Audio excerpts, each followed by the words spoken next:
മത്തായി 15-ാം അധ്യായം. പാരമ്പര്യത്തെക്കുറിച്ച് തർക്കം. അനന്തരം ജെറൂസലേമിൽ നിന്ന് ഫരിസേയരും നിയമജ്ഞരും യേശുവിൻ്റെ അടുത്തു വന്ന് പറഞ്ഞു, നിന്റെ ശിഷ്യന്മാർ പൂർവികരുടെ പാരമ്പര്യം ലംഘിക്കുന്നത് എന്തുകൊണ്ട്? ഭക്ഷണം കഴിക്കുന്നതിനു മുമ്പ് അവർ കൈ കഴുകുന്നില്ലല്ലോ. അവൻ മറുപടി പറഞ്ഞു, നിങ്ങളുടെ പാരമ്പര്യത്തിൻ്റെ പേരിൽ നിങ്ങൾ ദൈവത്തിൻ്റെ പ്രമാണം ലംഘിക്കുന്നത് എന്തുകൊണ്ട്? പിതാവിനെയും മാതാവിനെയും ബഹുമാനിക്കുക. പിതാവിനെയോ മാതാവിനെയോ അധിക്ഷേപിക്കുന്നവൻ മരിക്കണം എന്ന് ദൈവം കൽപ്പിച്ചിരിക്കുന്നു.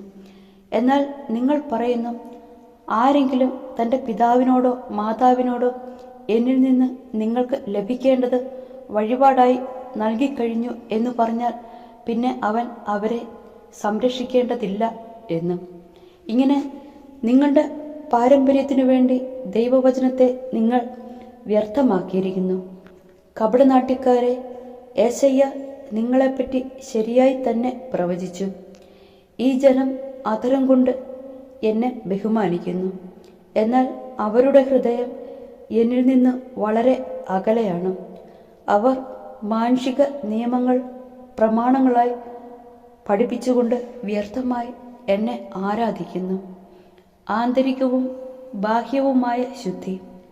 അവൻ ജനങ്ങളെ തൻ്റെ അടുത്തു വിളിച്ച് പറഞ്ഞു, നിങ്ങൾ കേട്ട് മനസ്സിലാക്കുവിൻ.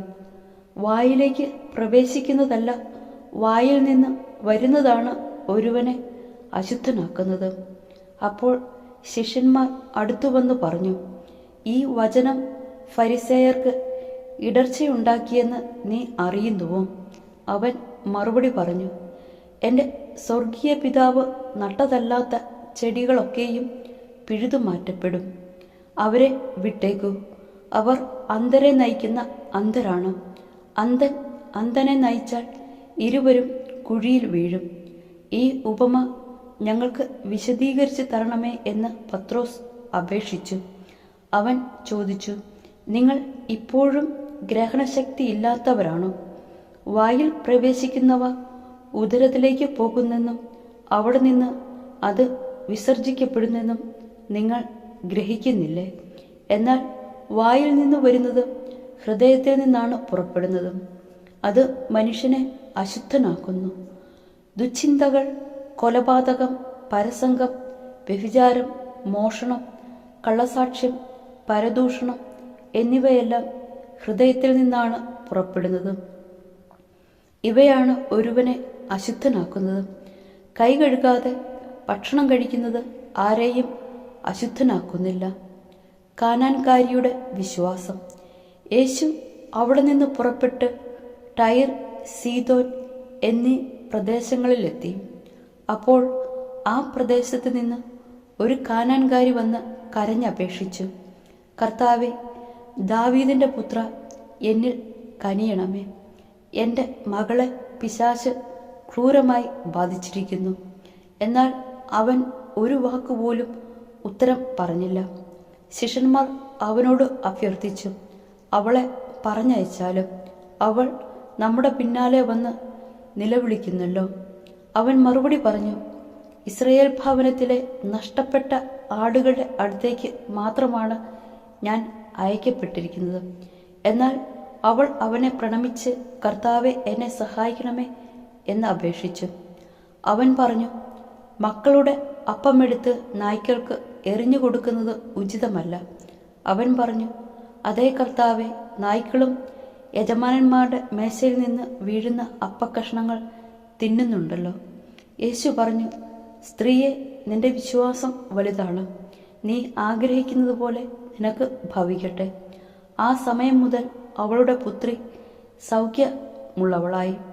അനേകർക്ക് രോഗശാന്തി. യേശു അവിടെ നിന്ന് പുറപ്പെട്ട് ഗലീലി കടലിൻ്റെ തീരത്തു വന്ന് ഒരു മലയിൽ കയറി അവിടെ ഇരുന്നു. തത്സമയം മുടന്തർ, വികലാംഗർ, അന്ധർ, ഊമർ തുടങ്ങി പലരെയും കൂട്ടിക്കൊണ്ട് വലിയ ജനക്കൂട്ടങ്ങൾ അവിടെ വന്ന് അവരെ അവൻ്റെ കാൽക്കൽ കിടത്തി. അവൻ അവരെ സുഖപ്പെടുത്തി. ഊമർ സംസാരിക്കുന്നതും വികലാംഗർ സുഖം പ്രാപിക്കുന്നതും മുടന്തർ നടക്കുന്നതും അന്ധർ കാഴ്ച പ്രാപിക്കുന്നതും കണ്ട് ജനക്കൂട്ടം വിസ്മയിച്ചു. അവർ ഇസ്രായേലിൻ്റെ രണ്ടാമതും അപ്പം വർദ്ധിപ്പിക്കുന്നു.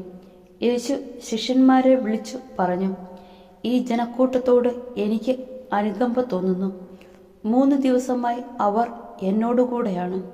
അവർക്ക് ഭക്ഷിക്കാൻ യാതൊന്നുമില്ല.